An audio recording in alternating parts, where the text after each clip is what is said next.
कि संविधान का नाम केवल अम्बेडकराइट लोगों के वोट लेने के लिए हुआ था। तो अगर मल्लिकार्जुन को राष्ट्रीय अध्यक्ष बनाकर प्रधानमंत्री पद का कैंडिडेट बनाया जाता है राहुल को, तो ये यूज एंड थ्रो वाला, जिसको कुत्ते नहीं पूछते थे उसको चुनाव जितवा कर कांग्रेस ने लाया और बाबा साहब अम्बेडकर को चुनाव में हरवाया। इंडिया टेक्नोलॉजी में इतना एडवांस नहीं है जितना यूरोप और अमेरिका है। वो लोग ईवीएम के आधार पर चुनाव नहीं करवा रहे कि ईवीएम मशीन ही है जिसने बाइपोलर सिस्टम डेवलप किया। ये बाइपोलर सिस्टम क्या है? और इसमें कांग्रेस जाएगी, बीजेपी आएगी, बीजेपी जाएगी, कांग्रेस आएगी।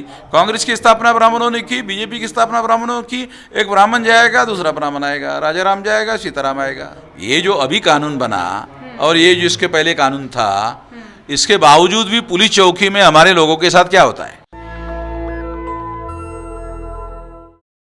नमस्कार, मैं ब्यूटी गिरी और आप देख रहे हैं नेशनल दस्तक। लोकसभा चुनाव जब चल रहे थे तब संविधान की बात हो रही थी, अंबेडकर साहब की बात हो रही थी और खूब दलित आंदोलन, दलितों के न्याय की बात हो रही थी। लेकिन जमीनी स्तर पर दलितों को कितना न्याय मिल रहा है, उनकी बातें कितनी की जा रही है, इसकी सच्चाई हम जानेंगे वामन मेश्राम से, क्योंकि ये भी बहुजन आंदोलन के बहुत बड़े चेहरे हैं। ईवीएम के मुद्दे को उठाते हैं। लेकिन सर, सबसे पहला सवाल, तमिलनाडु में जो घटना हुई है, जिस तरीके से एक प्रदेश अध्यक्ष की निर्मम हत्या कर दी जाती है, किस तरीके से देखते हैं आप? और प्रदेश अध्यक्ष हुआ है तो उसके बैकग्राउंड के बारे में मेरे पास ऐसी कोई सूचना नहीं है जिसके आधार पर ये कहा जाए कि किसी विचारधारा के आधार पर उसकी हत्या हुई हो। एक विचारधारा है ना, वहाँ भी एक विचारधारा है, वो पेरियार की विचारधारा है। पेरियार की और अंबेडकर की विचारधारा में कोई आपस में टकराव है नहीं है। तो वो हत्या करने वाले लोग कौन है, इसके बारे में मेरे पास में कोई ताज़ा जानकारी नहीं है। ना इसके बारे में बहुत सूक्ष्म जानकारी है मेरे पास है कि विचारधारा के आधार पर उसकी कोई हत्या हुई है। अगर विचारधारा के आधार पर या किसी मूवमेंट के आधार पर उसकी हत्या हुई है तो ये निश्चित रूप से बहुत गंभीर बात है। और अगर नहीं हुई है तो निजी कारणों को ढूंढा जाना चाहिए। ये निजी कारण हो सकते हैं। लेकिन सवाल इसमें यह है कि इंडिया गठबंधन, राहुल गांधी, तमाम नेता संविधान की बात करते थे, दलित की बात करते थे।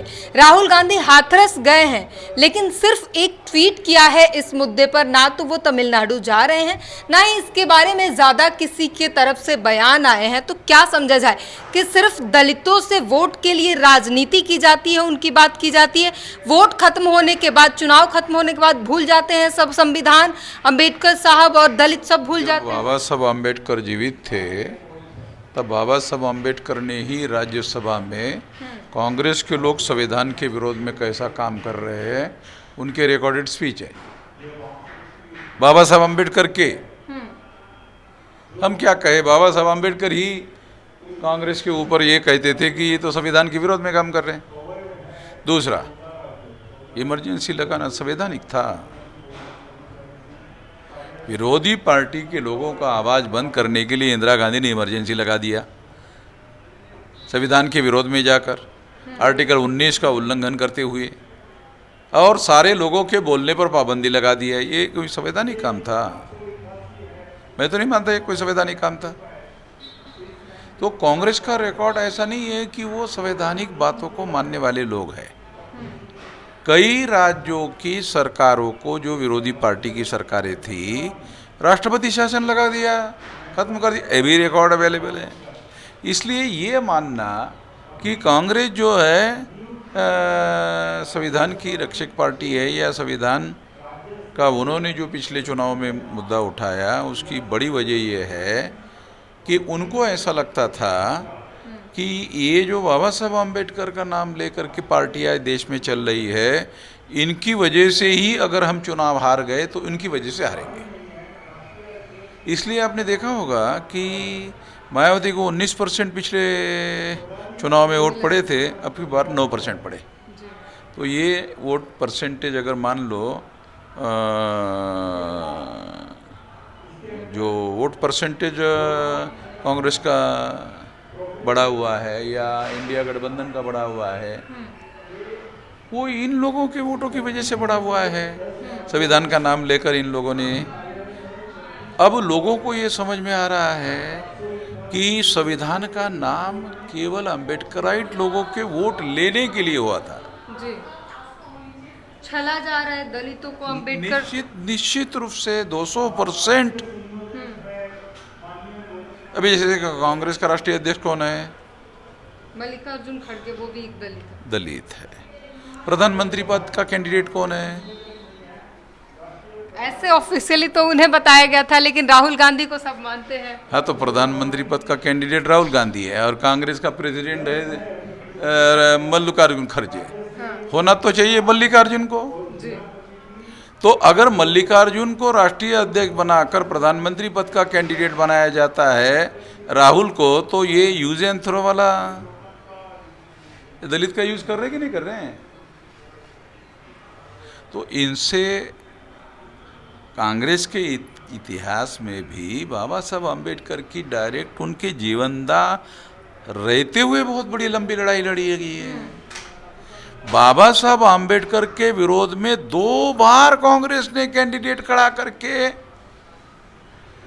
जिसको कुत्ते नहीं पूछते थे उसको चुनाव जितवा कर कांग्रेस ने लाया और बाबा साहब अम्बेडकर को चुनाव में हरवाया। तो अब दलित क्या करे? उनके पास भी तो एक बड़ा सवाल है। बाबा साहब की बात करते हैं, संविधान। हाँ। दलित की संख्या ऑल इंडिया में 15% है और 15% वोटों के आधार पर आप देश में चुनाव नहीं जीत सकते, विधानसभा का नहीं जीत सकते, लोकसभा का नहीं जीत सकते। इसकी समीक्षा करने के बाद ही काशीराम जी ने बहुजन कॉन्सेप्ट लाया।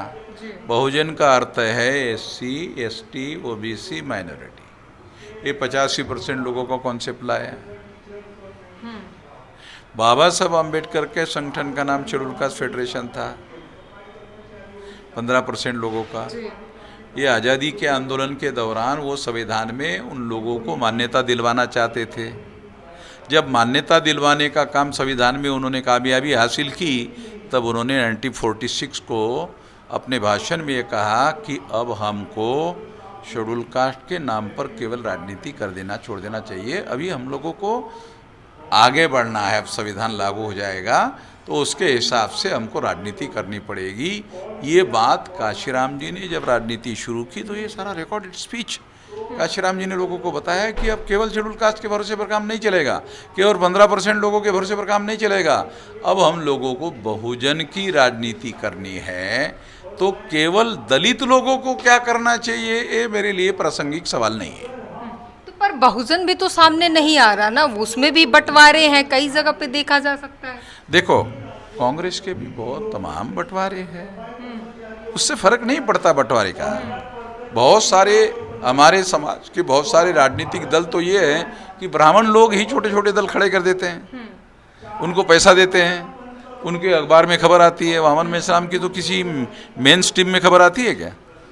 बहुत सारे दलालों की खबरें आती है, मेरा तो खबर नहीं आती है। इतना बड़ा संगठन हमने बनाया है, इतना बड़ा आंदोलन हम करते हैं, तो कभी नहीं आता।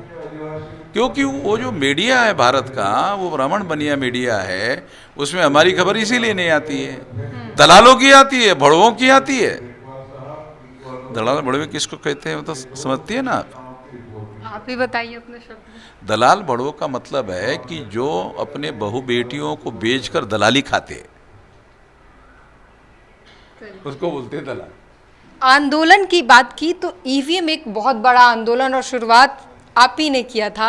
अब सवाल ये खड़ा हो रहा है, लोकसभा चुनाव के इलेक्शन जो हुए वो तो खैर ईवीएम से हुए, क्या रिजल्ट आने के बाद ईवीएम का मुद्दा मर गया है? राहुल नरेंद्र मोदी ने ऐसे कहा था। फिर कल परसों पार्लियामेंट में अखिलेश यादव का भी भाषण आपने सुना होगा जी। और उसने कहा कि नहीं, ईवीएम में भी मुद्दा मरा नहीं है, अभी है।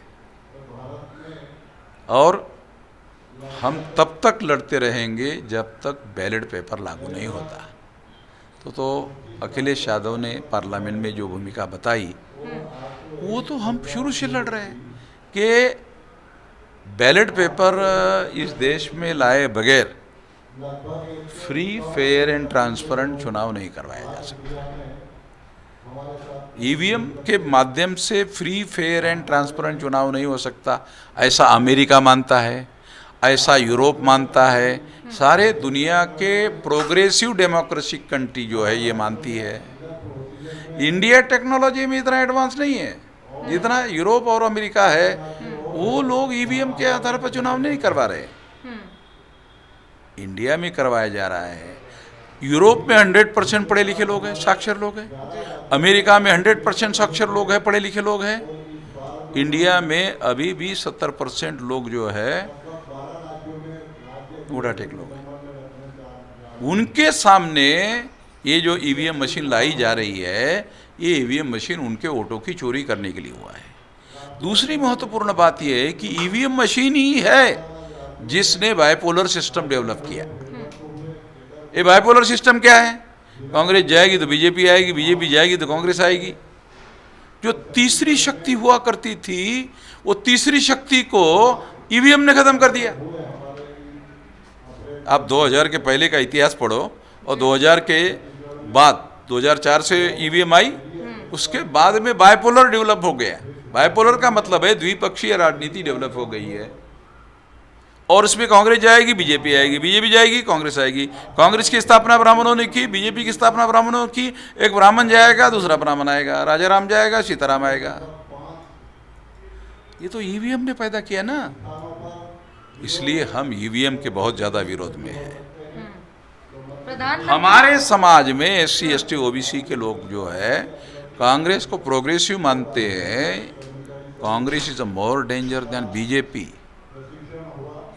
फिर आप तो ईवीएम के मुद्दे पर कांग्रेस के साथ ही मंच साझा करते हैं और उन्हीं के साथ बैठ के कहते हैं ईवीएम खत्म करना है। गाली सुनने के लिए, ईवीएम की विरोध की मेरी गाली सुनने के लिए कांग्रेस वाले तैयार है, तो मैं क्या करूं?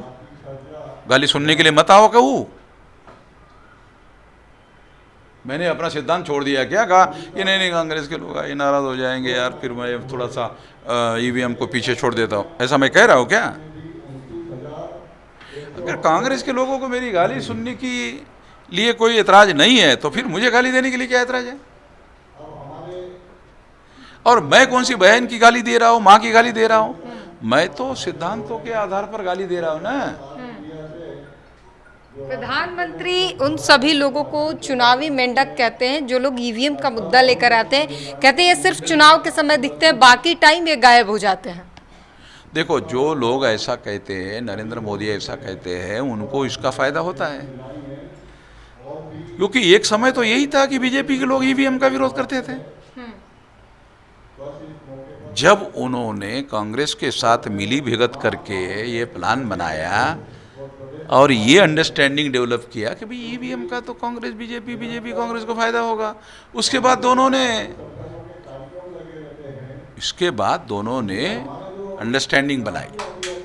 कांग्रेस के लोग बीच बीच में बोलते रहते हैं, क्यों? ईवीएम के बारे में बोलते रहते हैं।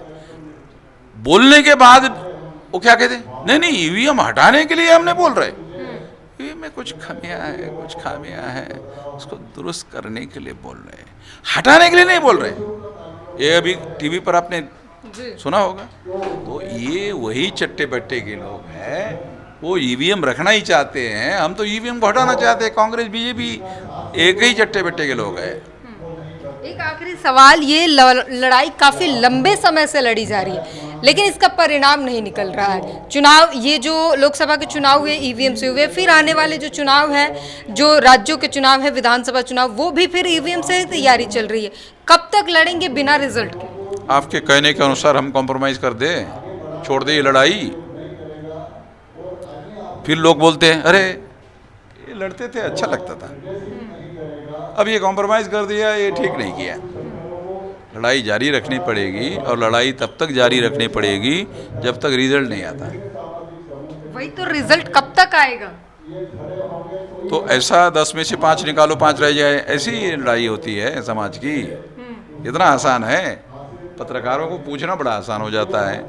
लड़ाई लड़ना बहुत मुश्किल मामला है, क्योंकि जन समर्थन और मोबिलाइजेशन का मामला है, और मोबिलाइजेशन में मास मीडिया काम करता है, और मास मीडिया या तो बीजेपी के समर्थन में है तो कांग्रेस के समर्थन में है कि नहीं? और वो चुनाव में क्या करते हैं, अरे कांग्रेस के विरोध में बीजेपी है और बीजेपी के विरोध में कांग्रेस के हैं। तो जो SC ST OBC के लोग हैं उनको क्या लगता है, अरे यार बीजेपी को हरवाना है तो फिर कांग्रेस के साथ जाना होगा। वो वोट देने तक विरोध करते रहते कांग्रेस का, और वोट दे के आते हैं, पूछो किसको वोट दिया, कांग्रेस का। क्यों यार, अगर हम लोग बीजेपी को हरवाना चाहें तो फिर तो कांग्रेस को देना पड़ेगा। ये उनको राजनीति समझ में नहीं आती। ये तो ट्रैपिंग की राजनीति है ना, कि आपको ट्रैप कर रहे हैं, मीडिया के द्वारा ट्रैप कर रहे हैं, मास मीडिया के द्वारा ट्रैप कर रहे हैं, और तुम उसके ट्रैप में फंस रहे हो। ये आम आदमी को थोड़ी समझ में आता है। इसके लिए आंदोलन का ग्राफ 6 लाख गांवों तक फैलाना होगा। जो आवाज़ मीडिया वाले नहीं पहुंचा रहे हैं, वो आवाज़ कैडर समाज में पहुंचा दे। It will take its own time, इसके लिए थोड़ा समय लगेगा। हाँ, अब आम आदमी की समझ की बात हुई तो एक सवाल और आ गया कि अब जो नए कानून आए हैं 1 जून से जो लागू हुआ है, उसमें बताया जा रहा है कि जो आम जनता है उसके लिए ज़्यादा घातक हो रहा है। आप क्या कहते हैं ये कानून के बारे में? क्या आम जनता के लिए घातक है या कुछ फायदेमंद है, क्या कुछ है? अभी जब तक इसके बारे में घातक परिणाम सामने नहीं आते हैं, तब तक हम लोग वेट एंड वॉच कर रहे हैं। जो इसके पहले के कानून थे, इम्प्लीमेंटेशन के दौरान वो हमारे घातक है। आर्टिकल 19 के तहत हमारे पास मौलिक अधिकार है, और तमाम मौलिक अधिकार है संविधान में। इसके बावजूद भी पुलिस चौकी में क्या होता है हमारे साथ, ये कानून बनने के पहले, ये जो अभी कानून बना और ये जो इसके पहले कानून था, इसके बावजूद भी पुलिस चौकी में हमारे लोगों के साथ क्या होता है, वो तो मैं जानता हूँ ना, और आप पत्रकार लोग हैं, आप भी जानते हैं। कुछ फर्क नहीं पड़ता है कानून क्या है और पुलिस चौकी में क्या करते हैं। एक अमल एक अलग चीज़ है और कानून एक अलग चीज़ है। तो तमाम मुद्दे रहे और सभी मुद्दों पर बातचीत की और निष्कर्ष ये निकला कि ईवीएम का मुद्दा सर ने साफ कह दिया, जब तक ईवीएम खत्म नहीं हो जाता ये लड़ाई तब तक जारी रहेगी। और बात कर ले नए कानून की, तो वेट एंड वॉच है और आने वाले समय में इस कानून के जो भी परिणाम होंगे उस पर आवाज़ उठाई जाएगी, और घातक है या नहीं ये वेट एंड वॉच टाइप कानून है। इस पूरी बातचीत पर अपनी प्रतिक्रिया ज़रूर दीजिए। कैमरामैन आशीष के साथ ब्यूटी गिरी, नेशनल दस्तक। नेशनल दस्तक की आपसे गुजारिश है कि अगर इसको बचाना चाहते हैं तो नेशनल दस्तक को सब्सक्राइब करने के लिए रेड कलर के सब्सक्राइब बटन को दबाएं, फिर बेल आइकन की घंटी दबाएं। नेशनल दस्तक को बचाने के लिए बहुत जरूरी है कि हर खबर को शेयर करें, लाइक करें, कमेंट जरूर करें।